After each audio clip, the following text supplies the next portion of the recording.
I always tell people, and people don't believe me. I have the worst retention rate probably out of any trainer. Like, new clients come to me and they never come back. The big reason why is because basketball skills trainer is usually known for what? Bag work, ball handling drills, ISO moves, combo dribbles, right? When you come to me, I teach you like real game stuff. I teach you how to move without the ball, how to cut, how to relocate, how to play real game that you're gonna play in college or high school even, right? Like, what's the differences? Like, how do you train those college players compared to like young development players? With college players, with high level players, it's actually easier. The big reason why it's easier, for one, I have so much film on all of them. So I can go watch every single game. I can go watch every single time they caught the ball, every single time they turned it over. I can study their tendencies. I can study what they're good at, what they're not good at. And so when I go into a workout, I know what player is struggling with. I know what their offense requires that player to do every single time he catches the ball or she catches the ball.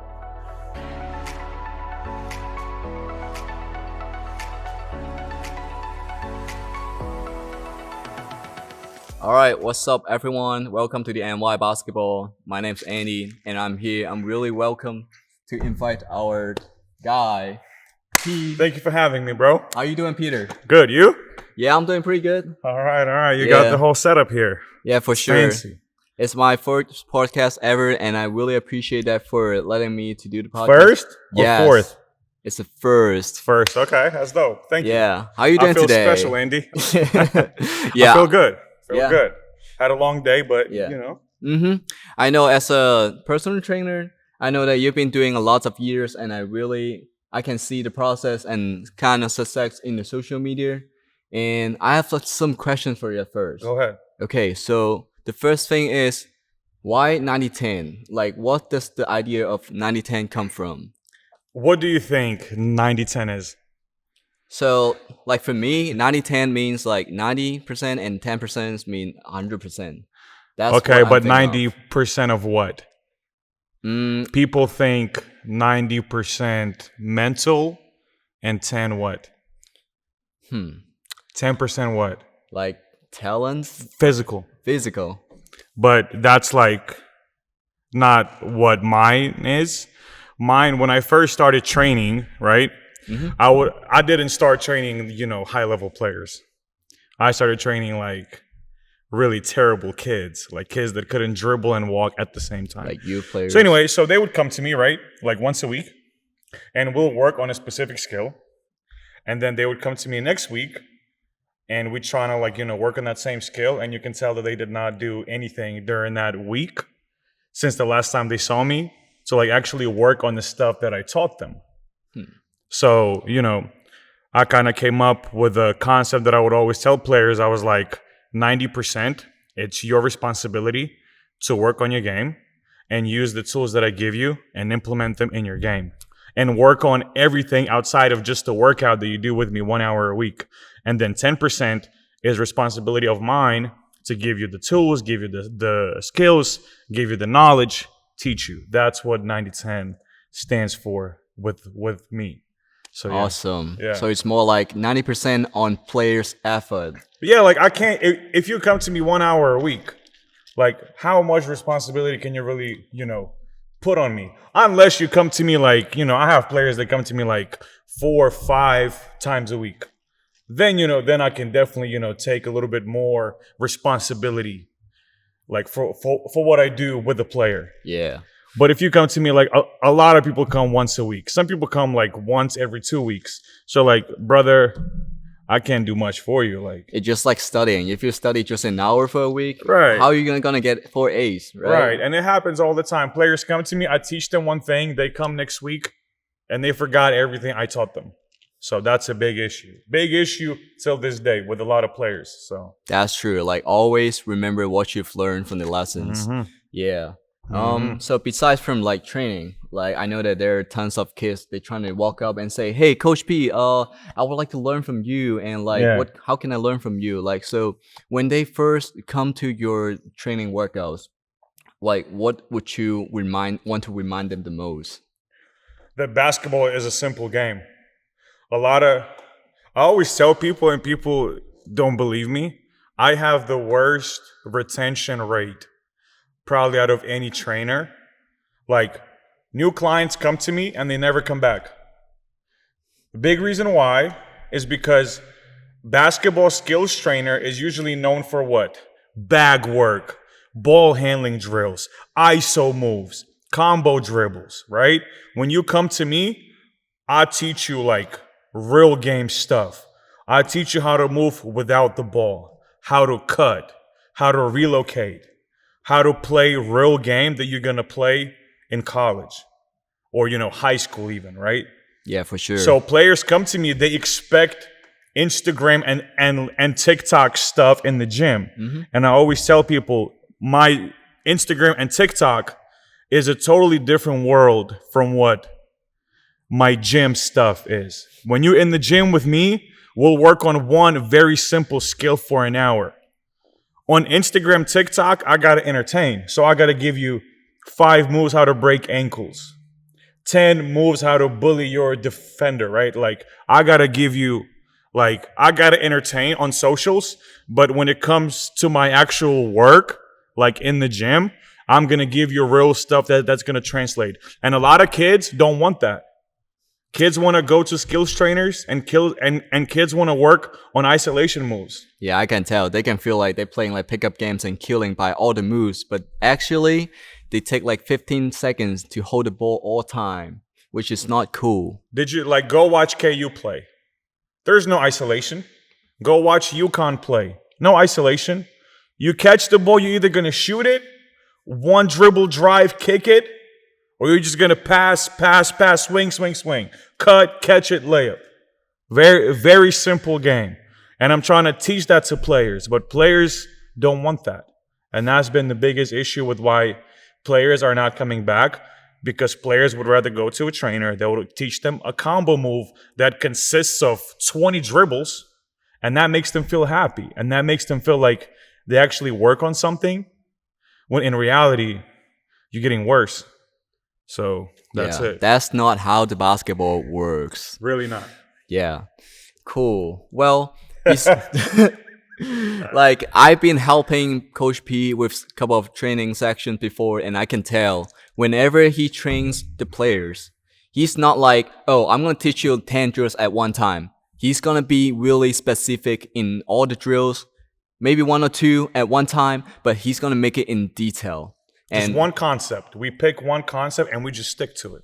yeah, it could be couple of moves, but like it all based on one thing. Like maybe let's say that day, oh, we're gonna work on pump fake. Oh, we're gonna work on step back. Okay, so we're gonna do it in really detailed ways, which is one thing that I really appreciate, like how Coach P teach all the students Thank you.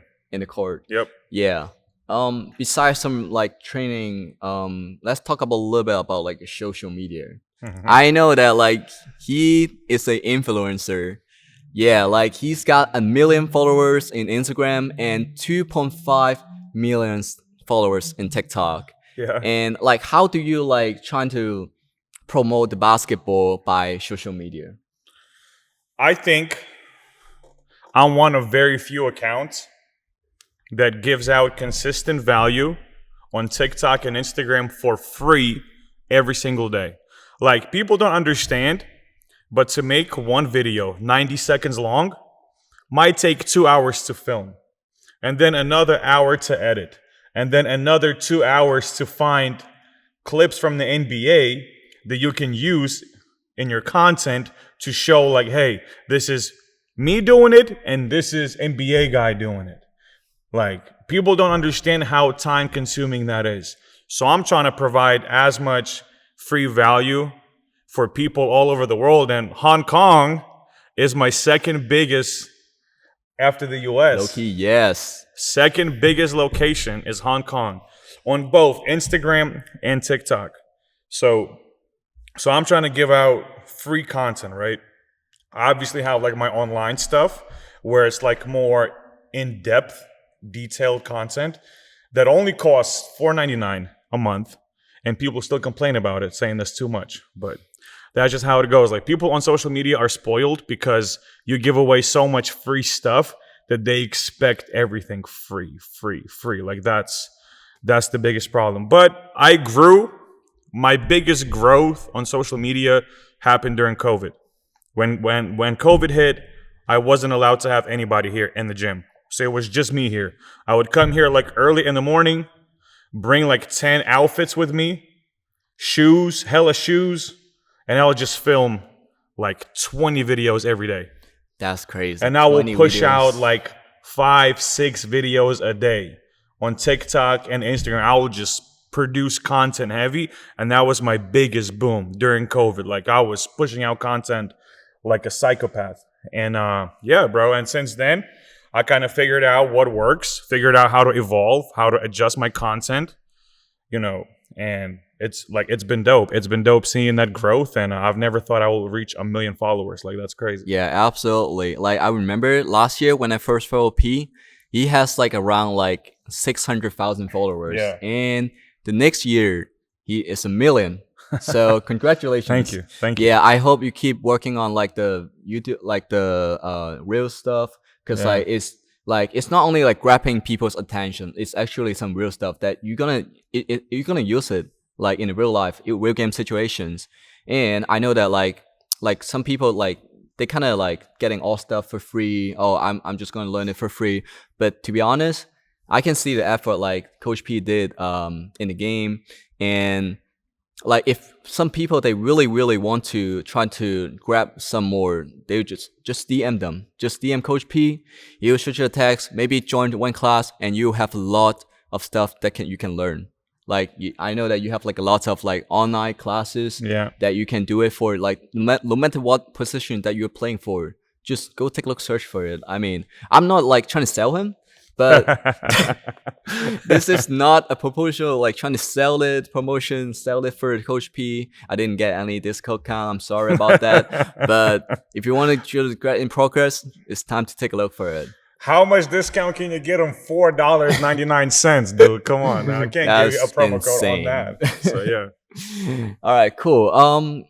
So besides from some training youth players, I know that you also train a lot of like college players, like NBA players. You know, like Christian Brown, Yep. or like Jackies. Like yeah, like what's the differences? Like how do you train those college players compared to like young development players? With college players, with high level players, it's actually easier. A big reason why it's easier, for one, I have so much film on all of them. So I can go watch every single game. I can go watch every single time they caught the ball, every single time they turned it over. I can study their tendencies. I can study what they're good at, what they're not good at. And so when I go into a workout, I know what player is struggling with. I know what their offense requires that player to do every single time he catches the ball or she catches the ball. And when they come, I already have everything structured out, right? And so with them, like pretty much, unless you're like the go-to guy on your team, which in college, even if you are go-to guy, it doesn't necessarily mean that you're going to have isolation combo moves. That's true. But with high-level players, in my opinion, at least for me, it's much easier to work with them because preparation is that much easier for them. When you go to work with high school kids or younger, you have no film on them. So you don't know who's coming in the gym. If you don't work with them for a long time, if a new client comes in, you don't know what that kid's good at, what they struggle with, what kind of offense they play. And if you ask them anything, they can't even tell you. That's true. That's totally true. So like with younger kids, it's much easier because you have to like figure out, watch them play in open gyms, watch them in workouts, and then try to figure out like what they need. With high level players, everything's on film. You watch that film and you have all your answers. I don't even have to ask them anything. That's like true. I already know. Like I already know everything. So So you talk about a lot of filming. Like about like the games, how to you like trying to review back on the games. Like, can you tell me like how important it is to read back the games? Like after you play the game, you're trying to read it back, and how do you observe like those like detailed stuff? Like I know that like a lot of players they just play the game, but they don't really watch the games back because like they just play. Oh, I just play. I go work out a lot. I dribble a lot. Blah blah blah. Do the team practice, but they don't watch the game back. Can you tell me like some important things about that? Like they don't watch film. Yeah. Yeah, and that's a real thing. Well, at a high level, usually you would have like film study, like as a team, like after the game. So let's say like next day after the game, you would like sit down with the team, and then coaches will like show you all this stuff that you didn't do well on film. A lot of players are bored when that's happening, and they almost like it's mandatory to go watch it. But when it comes to like for a player to sit down and rewatch their game, rewatch their film, I don't think a lot of people do that. I think you have to be like really high level here to like really go and like watch your own film, see what you did well, what you struggled with. I don't think a lot of players do that. I really don't. And it's really important because if like for me personally, like if I watch film, I can help you out like a lot. So if you watch film of yourself, you can really see so much on film that you're not able to see during a real game when you're going like full speed. You know what I mean? Because when you watch film, like you can see so many more things, so many different reads that you could have done in the game. So, That's true. yeah. Yeah, like when I'm watching films, to be honest, like the first few times that I'm watching films, I'm only watching my highlights. Right. But the real thing is you better focus on your lowlights rather than your highlights. Because if you make it free, you could have missed next time. But like if you're trying to watch like, oh, I don't know how to make a good defense in this possession, then you have to learn for it. Maybe you get some dribble like a footwork workout, and then you get the practice, and then you do the improvement. That's how you making progress, right? I agree. Yeah. So I know that like like players, they want like some of the players they really want to play. Oh, I want to play in a professional league, even though it's overseas, NBA, or like even if they're like maybe they're leagues like Hong Kong. It's not like really pro. Like there isn't a pro league in Yeah, Hong yeah, Kong. yeah. So like how do you like set them up like goals, or like how do you foresee them like to get them to that level? I think you can tell if a player even has any kind of shot to hoop overseas. A lot of players do not understand what overseas hoop is. They think it's Barcelona, Žalgiris. Like they think they're gonna go play for like top EuroLeague teams. Like people don't understand that Germany has 4 different leagues. That Italy has like 5, 6 different leagues. I'm not saying that it's like that they have that many, but I'm saying every country has many different leagues. So there's like a top tier league where like teams compete in a EuroLeague, and then there's like fourth and fifth league where you play in like gyms with 5 people in the stands, and you get paid $200 a month. Like people don't really understand that overseas hoop is a grind, and it's not. And there's so many different leagues. I have a guy that I trained. He plays right now. I'm not gonna say the country because they're gonna know like who I'm talking about. Yeah. But the gym that they play at, it's not even bigger than any local high school gym here in the US. They get paid, I don't know, I think maybe like 1,500 a month. Wow, Like that's even 1,500 a month. that's even lower than the minimum pay of But I'm saying like US. that's majority, that's what overseas is. It's not like NBA arenas. You have to be like a top tier Division 1 player or like a former NBA player to go play at like those top teams in Europe. Like, but other than that, a lot of dudes think just because they play college, they're gonna go overseas. Yeah, you're gonna go overseas, play in Kuwait for like food stamps.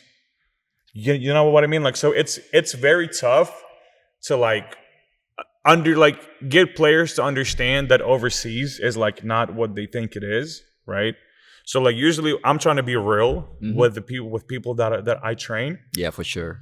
And I'm trying to be like, yo, brother, like you might want to consider doing something else. Like, whether it's coaching, whether it's, I don't know, find something that you love doing. Because for you, only way that you're going to make it overseas, if you have to start off at like those lower leagues, you got to really love the game. Like you got to really love the game and have nothing here that's going to hold you. So that's like the biggest thing. You're gonna keep that grind every second. Like Yeah, you're gonna have a feeling like, oh, I just don't want to play basketball today because I don't want to. This is not the attitude that you want when you're trying to play basketball to be a pro. I can feel that. Oh, by the way, what are you drinking? Starbucks. Can you tell me? Ice caramel macchiato, baby. Ice caramel macchiato. I drink 2 of these a day religiously. Like twice? Dude, twice. One is like early in the morning, and one is like midday, like right now. Like usually like 4 or 5. Okay. Yeah, that's the only way that like my brain can function. If I don't have at least one, my brain is like not functioning.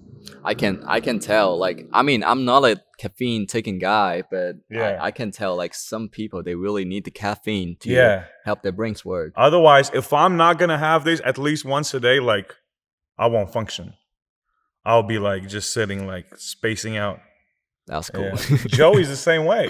Oh, is he? Joey has probably more than 2 of these a day. Yeah, Joey's a maniac. Yeah. Well, besides from like training, so you're doing like all day a lot of like training workouts and you do post social media. Like what are something that helps you to like what are some like purpose that like your main purpose that you want to help the players do you just want them to play better in the games, or like what, like how are you gonna like establish them to in a basketball in general? I feel like one thing at first, what I was like not doing a good job of myself is like I was trying to help everybody trying to go college and trying to go, get a scholarship, maybe go play after college. But, as you work with so many players, you realize it's like some people don't want to go to college. Okay. Some people just want to play high school and just be, have a solid career in high school, and then that's it. And then be done with hooping, and then just hoop for fun, and then go to college, be a regular student, right? Yeah. At first, I was trying to push everybody. It's like, you got to go to college. Like, you got to get that scholarship. Like, some people want to just, play in college, and after college, just be done, right? So, like, I guess my thing is to help each player achieve whatever goal they want. Obviously, they come to me because they want to improve their skill set. Yeah, for sure. So, like, I'm going to do my best to, like, help players achieve success at the level where they at. And then, obviously, like, I know some of my players have, dreams of playing pro, playing high-level college. So, with those players, I wouldn't say I treat them differently, but I would say there is a different approach when it comes to how many times a week they come. Preparation that goes on my end to help those kids, right? So it's like a little bit different, but I would say for the most part, it's just when they come to my gym, I'm just trying to help them to succeed at the level that they're at. And then if they want to play after college or after high school, then we're going to have that talk and we're going to sit down and we're going to figure out how I can help them get there. So yeah, definitely. I can tell, like, when I was young, like, I really, there's a moment that I really want to play in, like, a pro league in Hong Kong, like, trying to be the best you can.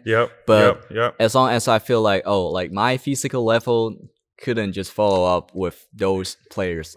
Like, they have, like, for me, I think, like, Asia's training is more focused on like conditioning training, because like they knew that, like, compared to like American, like they can run like 30 minutes with no rest, like, and like people in like Asia, I'm not saying like Asia people are bad, but like they in order to like get better like to follow up with the level, they have to train the conditioning training every day, every time. But I feel like, oh, maybe this is not my thing, and I try to turn to, but I still want to like contribute to the basketball world. Be And around the game. yeah, Yep, for yep, sure, yep. sure. Like helping the basketball to introduce to the world and by anytime anything, and that's one of my purpose why I start up this YouTube channel. And yeah, like I know that you did play in college in US. So but wait, I have a question. Hmm. Are you born in US? In Ukraine, In born and Ukraine, raised. Yep. and you Moved to high school here. moved to In high school Florida. here, In Florida. further. Westlake Prep. I went to high school at Westlake Prep in Florida. And then I've had like, a couple of college offers. My senior year of high school, I tore cartilage in both of my knees. So what that is, That's tough. if you're familiar with like Greg Oden, so Greg Oden, Brendan Roy, Amari Stoudemire, so they all had cartilage issues. So mine was I forgot what they called that thing, degenerative cartilage. So pretty much cartilage was wearing out on my own, which is ironic because my dad has bad knees. So I kind of blame my dad for giving me shit knees. So yeah, so pretty much what that is there is a cushion between the bone here and the bone here. And I have nothing there. So I have no cushion. That cushion just got, torn apart. So anytime my knee bends or I jump or I push off or I run, like even doing this, it hurts. So like there's no cushion. So it's pretty much bone rubbing on bone every single time. I had surgeries on both knees. They like drilled holes in my knee, hoping that a blood will flow in those holes and make like an artificial cartilage. And it didn't. It didn't work. Oh, I feel sad about the Yeah. story. Maybe So it didn't work. you could be one of the pro in the league. I mean, I believe I could have definitely played overseas somewhere. Like that was always a goal. I was always honest with myself about making it to the NBA. I was never like, I'm going to go lottery pick. I knew what NBA is. I had some teammates that were like, they were nowhere near going to go to the NBA, but they were like high level D1 guys. Yeah. And they were like on a different level than me. Like athletically, physically, like they were like 6'8", 6'9", freaks, 40-inch bounce. I was like that's NBA player. And even those guys did not sniff like a G League. So like there's like a big difference, bro, between like, NBA player, a pro, and then like an average player. I can tell. Like when I'm trying to guard like some college players, it's totally different. Like they just need a pump. Boom, like you go to the baseline and they're gonna jam it over your head, and Yeah. which is not fun. It's fun, but Yeah. it's not fun. Yeah, it's like, so anyway, so obviously knees got torn apart. And so kind of like you, I had, surgeries. I wasn't able to recover. And it was just like, I'm in pain till this day, and pain only gets worse. But I was like, even though I can't play, I want to be around the game because I don't see myself finding like a job in the office, put on suit and tie every day, drive to work, and then like, handle stuff like, paperwork. And I hate doing that. I was like, there's no way. Is that part of the reason why you create like 90-10 Yeah. and doing all the personal 90-10, training? bro, came out of nowhere. Like I was student assistant coach at Ottawa. It's a small university going that way, like 20 minutes south of Lawrence. Okay. It's a very small NAI school, like a very tiny school, right? So I got a scholarship there and they brought me in and I was able to be student assistant coach. And when you're a student assistant, you don't have much say. When you're on the bench during the game, like you can't tell players nothing. Like you're just like, got to be there and just that's who you are, right? Because you're a student. There's coaches and you're a student coach. You can't which is really like, do much, but like you're nobody. So I was looking for ways to make myself useful. So I would offer guys on a team to train them for free, right? I was like, school gave me a scholarship, gave me an opportunity. So I want to, help out. I want to help out, be useful somehow. So I was doing some bullshit drills. I'm talking about like throwing tennis balls. I'm talking about lifting up a cone, throwing a cone, catching a cone, like some goofy stuff, right? I had no clue what I was doing, but I was doing something, right? Yeah. Guys were tired after workouts. I was like, oh, that's great. They tired. So during one of my workouts, one of the employees at the university saw me train players, and he came up to me and asked if I would train his son, who was at the time 10 years old. Okay. And he offered me $10 an hour. And mind you, international students, I don't know how it is now, but at that time, we were not allowed to work on a student visa. So you can't work. You can't make money on a student visa. At least back then, I was not allowed to work. So he comes up to me and he offers me $10. You don't understand how much money that was to me. $10 a freaking hour. So I was like, yes. Do it. So I train his kid 2 times a week Two times a week. for $10 an hour. So now I'm making money. I'm like rich. I'm $20 every week. Rich. I can go to McDonald's now. Like, give me a meal. Like, dude, I had no money. I was struggling. So then he asked me if I would be interested in training other kids. His friends brought their kids. And now I'm training like 4 kids. And then those people asked other people and brought me their kids. So now I'm training like 10 kids. And that's kind of how it scaled. So like year down the line, I'm training like 50 kids. Ages from like middle school through high school. Not like elite players, but like, some JV players, some like, younger players. I can feel. Yeah. Yeah. So I train them, and now I'm charging each kid $25 an hour. 25. And I'm as a college student, as a junior in college, I'm making money. Like, I'm making like decent money for a college student. At least you don't have to worry about what kind of restaurant should I go. Like, Right. do I have to pay tips for them? Yeah. So I was like making like, decent money. And I thought, that's just going to be while I'm in college. But once I'm done with college, I'm going to go find a real job. Yeah, for sure. Like, I never knew that training can like do that for you. Right. So I was like, it's just while I'm in college. And then college is done, training's done. Because I was like, there's no way training kids can make you money. yeah. I was like, no way. Back to then, it was not a big thing. Yeah, it wasn't. It really wasn't. There was like a couple of guys, that's it. Right? So there wasn't like social media, any of it. And then I kind of like by my senior year, I'm making good money to the point where I'm like, okay, this actually can be a thing. And that's kind of how it started. 90-10 was never like in plans. It was just kind of like, it just sort of happened. I can see. If that guy, employee at the school, never comes up to me and asks me to train his kid, I might never be here.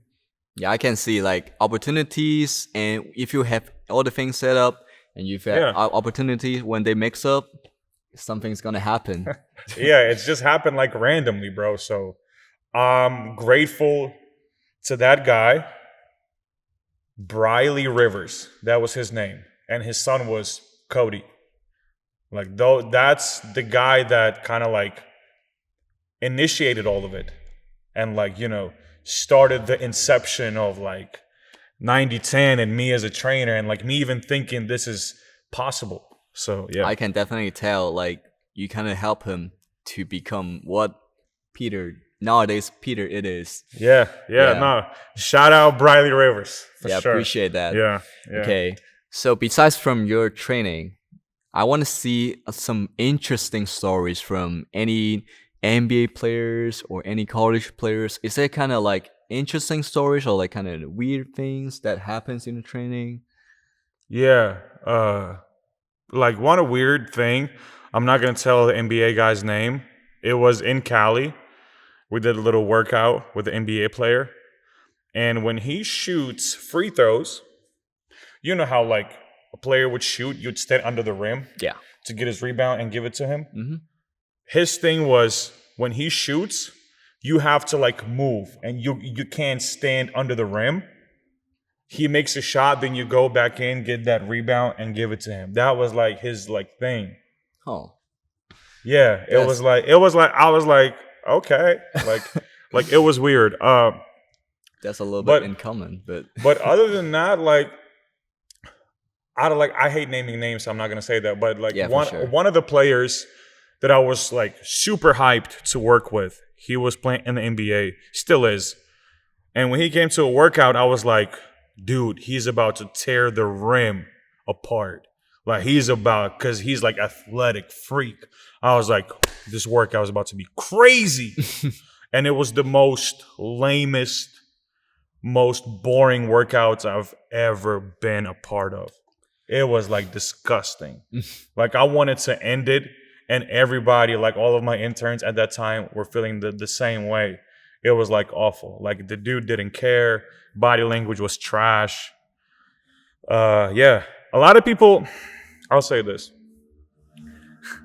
A lot of people don't understand that working with high level guys or girls, it's not always what you think it is. A lot of the times those players come to the gym and all they really want to do is just get some shots up. They're really not trying to, work hard. Like my favorite groups of people to work with, I always tell this to everyone, high school kids. Because those kids gonna work the hardest, they will listen, and they're gonna have fun, and they wanna learn. With like pros, a lot of the times they already know what they know. They have their role. They just want to get their shots up at their spots and then just leave. Like a Okay. lot of people don't understand that like working with high level guys is not always what you think it is. It's not always like, oh damn, like it's not always like that. It's a little bit bored than you thought, I guess. Yeah, I can see. Like when I was in high school, I freaking love playing basketball. Yeah. I want to get everything I can learn in the skills. Like social media wasn't pop up, so I couldn't learn a lot from YouTube. But I'll ask my friend, ask my coach. But now like we can see like social media that does helps a lot, and that's part of what you did to the hoopers. Yeah. And yeah, like I really appreciate that what you did, like anything, because like Coach P is the guy that like the best guys I've ever met, like as a Thank personal trainer. Like he really did a lot. He did a lot. Like I'm not lying. Like it's not gonna be like on the camera, but like on the work. I'm talking about like on the work that he like every time like he did a workout, he's got all the videos ready, and like he knows what kids does wrong like immediately, so like he can adjust it. And I guess that's why you're gonna grab more kids, and more and more hoopers are gonna find you. Yeah. And I can feel it. You know how much film means to me. Every workout before we start, we watching film. Like I'm showing you what we're gonna work on. And during the workout, I film. I show players what they do wrong. We go back to watching film again. I wish we had a freaking TV over there. It was broken by some reasons. It was so funny because this is how it happened. I was here in the morning. TV was there, working fine. I filmed my content. I went to Olathe to run my workouts there. Then I come back here, TV's like cracked completely. And there's no cameras here, so like nobody knows who it was, when it was, how it happened. It's just a crack, a big crack in the TV, and you know how much I freaking use that thing every workout. So now I gotta like show my tiny phone to like watch film, which is not best, but I remember when we have to watch it, we have to like all people, hey, everyone come here and squeeze up like, hey, yeah, we're gonna watch it like this. Wait, yeah. that's not cool. Yeah, so we got to get a new TV. I haven't really got it, got to go get a new one, but definitely got to find a new one. The reason why I haven't gotten one yet, because I thought we will be moving to a new gym in KC, Yeah. which that didn't happen. So still here. So until we find a new gym, I might have to get a new TV up here. So Yeah, for sure. yeah. Okay, so before we end the podcast, we have a little like the last question for you. For sure. I'll tell you this. I still got like 15 minutes. 15 minutes? Yeah. We can run. If you want to go 15 minutes. If not, we can go 5 minutes. We can go 10 minutes. I don't care. All right, we'll see. Okay, cool. Okay, so At first, that's one thing I want to ask, which is like, if there's a like, what it's just some simple words about the all of us, like about basketball. What would you say? Like, for any levels, like just simple word to the basketball. Like what do you mean? Like, Give me an example. any message that you want to bring up. Like, let's say Kobe Bryant, he wants to say like